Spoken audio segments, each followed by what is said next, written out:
नमस्कार मंडळी. तर मी आज तुमच्यासाठी एक नवीन आणि मस्त स्वीट रेसिपी घेऊन आली आहे, ती म्हणजे अंगूर रबडी. तर ही मी घरच्या दुधापासून बनवलेली अगदी सोपी आणि सरळ पद्धत आहे.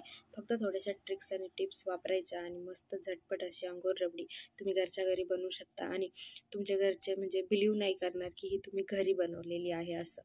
तर हे बघा, तुम्ही बघू शकता. तर त्यासाठी काय काय लागतं, कशी बनवायची ते आपण आता इथे बघूया. तर मी इथे जवळपास अर्धा ते पाऊण लिटर दूध घेतलेलं आहे.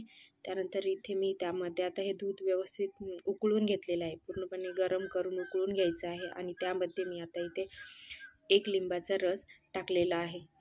त्यामध्ये तुम्ही व्हिनेगर पण वापरू शकता. व्हिनेगर वापरताना 1 चमचा व्हिनेगर आणि त्यामध्ये 1 चमचा पाणी बाहेर मिसळून घ्यायचं एका वाटीमध्ये आणि ते यामध्ये सोडत चालायचं. तर बघा, लिंबाचा रस टाकल्या लगेच अर्ध्या मिनिटाच्या आत ते दूध फाटायला सुरुवात होते आणि हे लगेच काढून नाही घ्यायचं. जवळपास 1 ते 2 मिनटं व्यवस्थित गॅसवरती उकळून द्यायचं त्याला. म्हणजे काय होतं, जे आपण याच्यामधनं पनीर काढणार आहे, म्हणजे पनीरच म्हणू शकतो त्याला आपण, ते साईडला व्यवस्थित होतं आणि जे पाणी आहे ते व्यवस्थित निघायला मदत होते.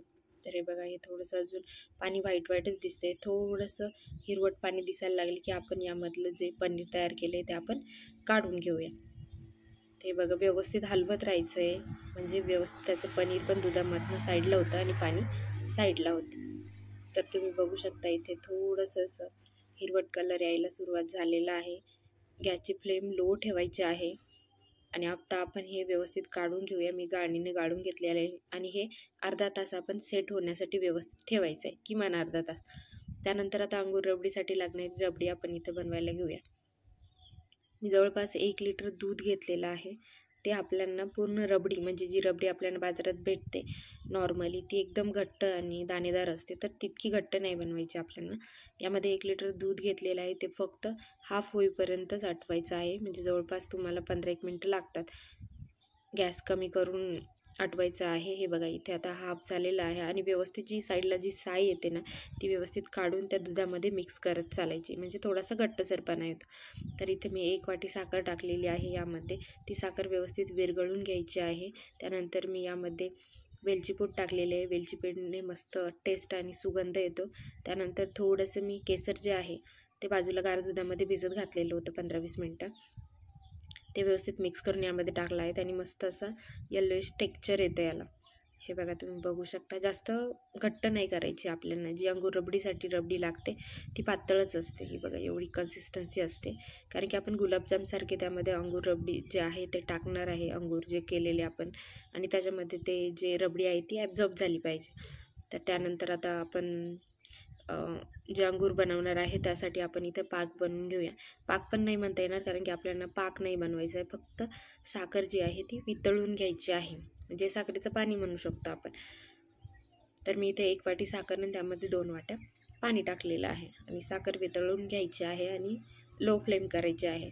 जोपर्यंत आपण अंगूर रेडी करत नाही तोपर्यंत हे लो फ्लेमवरतीच ठेवायचं आहे गरम करायला. तर हे बघा, आता हे अर्ध्या तासानंतर आपलं जे पनीर आहे ते असं सेट होतं, त्यातलं सगळं पाणी निघून जातं, व्यवस्थित कोरडं झालेलं आहे. आता खरी मेहनत इथेच आहे. 7 ते 8 मिनटं मी जसं करते आहे तसं व्यवस्थित मळून घ्यायचं आहे, जेणेकरून त्याचा सॉफ्ट गोळा तयार होतो. तुम्ही बघू शकता, याचा गोळा तयार व्हायला सुरुवात झालेली आहे. हे बघा, असं 7 ते 8 मिनटं किमान लागतात. आणि एक छोटासा गोळा घेऊन ना व्यवस्थित छोटे छोटे गोळे पाडून घ्यायचे. बघा, जर ते फुटलं नाही किंवा त्याला क्रॅक गेलं नाही तर समजून घ्यायचं आपलं जे पीठ आहे ते व्यवस्थित मळलं गेलेलं आहे. आणि जर क्रॅक जात असतील तर परत 2 ते 3 मिनटं व्यवस्थित मळून घ्यायचं आहे. थोडंसं जोर लावून मळायचं आहे, म्हणजे लवकर सॉफ्ट होतं. तर याचे तुम्ही जितके होईल तितके बारीक जे गोळे आहेत ते करायचे आहे, म्हणजे आपण गुलाबजामला करतो ना त्यापेक्षा पण छोटे. तर याचं काय होतं, जेव्हा आपण साखरेच्या पाण्यामध्ये याला थोडंसं शिजवतो तर ते मोठे व्हायला सुरुवात होतं. तर तुम्ही हे बघू शकता, माझे सगळे गोळे तयार करून झालेले आहे. आणि इथे जे साखरेचं पाणी आपण तयार केले ते कोमट किंवा असं काही नसावं, ते उकळतं असावं, कारण की ते पाण्यात जे उकळत्या पाण्यात जेव्हा हे अंगूर टाकतो ना आपण, ते पटकन सेट होतं आणि फुटत नाही. तुम्ही बघू शकता, मी उकळत्या साखरेच्या पाण्यात टाकले तर ते फुटले नाही. कुठल्याही प्रकारचा फुटण्याचा चान्सेस नसतो यामध्ये. उकळत्या पाण्यामध्ये टाकल्यानंतर ते सेट व्हायला सुरुवात होतं आणि हे जसे जसे शिजतील ना तर तसे तसे यांची साईज मोठी व्हायला सुरुवात होते. हे तुम्ही बघू शकता. इथे 1 ते 2 मी इकडच्या साईडला जे टाकलेले आहे ना, हे बघा मोठे व्हायला सुरुवात होते. किती छोटे छोटे बनवले होते आणि हे किती मोठे झालेत. हे अजून पण मोठे व्हायला सुरुवात होतात जसं जसं.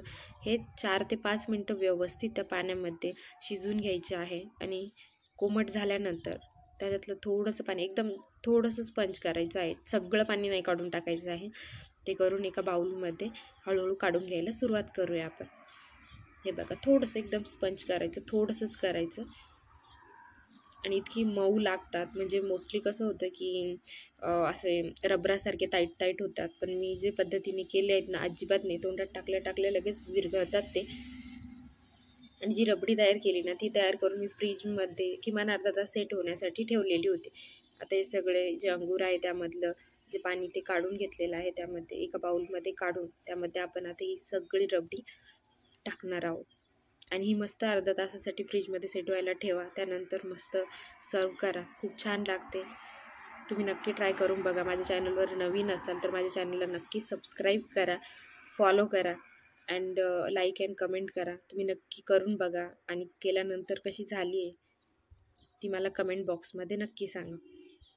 तरी बघा, तुम्ही ड्रायफ्रूट्सने त्याला गार्निश करू शकता. आणि आता ही रेडी टू सर्व आहे. किमान 5 तास तरी ठेवा ते भिजत.